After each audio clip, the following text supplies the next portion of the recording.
Tailoring పని చేస్తూ జీవనం సాగిస్తా ఉంటారు.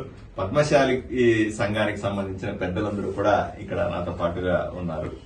ఈ అబ్బాయి మొన్న జరిగినటువంటి బ్యాంకు పరీక్షల్లో మంచి ర్యాంకు సంపాదించి తక్కువ వయసులో 22 సంవత్సరాల వయసులోనే మేనేజర్ ఉద్యోగం పొందాడు.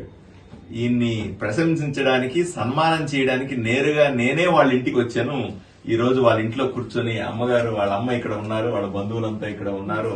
వీళ్ళందరి మధ్య సంతోషాన్ని పంచుకుంటాం. ఎందుకంటే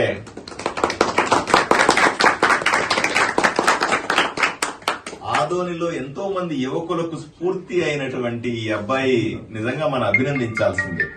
సాధారణంగా ఎవరైనా చదువుకోండిరా అంటే నాకు ఆ కోచింగ్ ఇప్పించు, ఈ కోచింగ్ ఇప్పించు, ఆ ఊరికి పంపించు, ఈ ఊరికి పంపించు, సిటీలకు పంపించు, ఇంత డబ్బులు ఖర్చు పెట్టు అని చెప్తా ఉంటారు. ఈ అబ్బాయి వాళ్ళ నాన్నగారి ఆర్థిక పరిస్థితిని దృష్టిలో పెట్టుకుని టైలరింగ్ వ్యాపారం చేస్తున్నాడు నాన్న.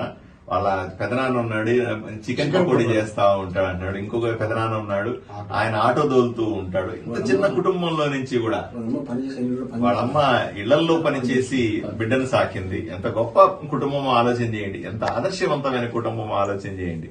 ఈ పిల్లవాడు ఎటువంటి కోచింగ్ తీసుకోకుండా ఇంట్లో ఆన్లైన్ కోచింగ్ల ద్వారా ఏదో రకంగా చేసి బాధ్యత తెలుసుకొని, కుటుంబ బాధ్యతను లేదా తనకున్న ఆర్థిక పరిస్థితుల బాధ్యత గుర్తించి ఈ రోజు బ్రహ్మాండమైన ర్యాంక్ తెచ్చుకున్నాడు.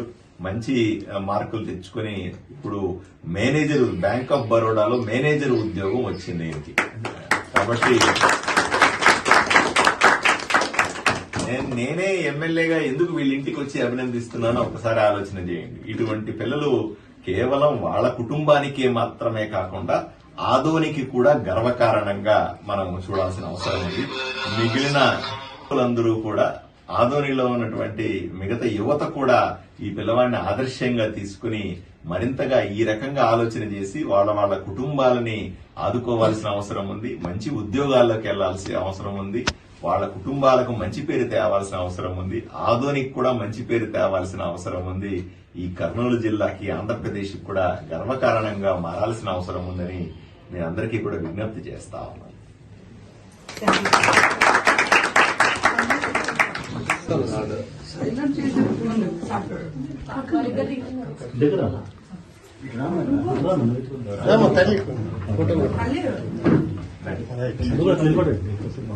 ఫోటో లైట్ వస్తుందా? ఈ పక్క నుంచి రాకొచ్చు.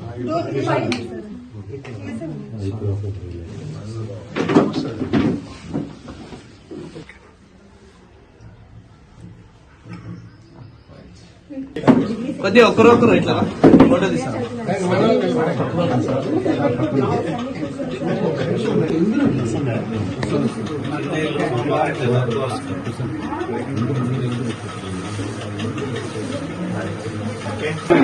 అవునా?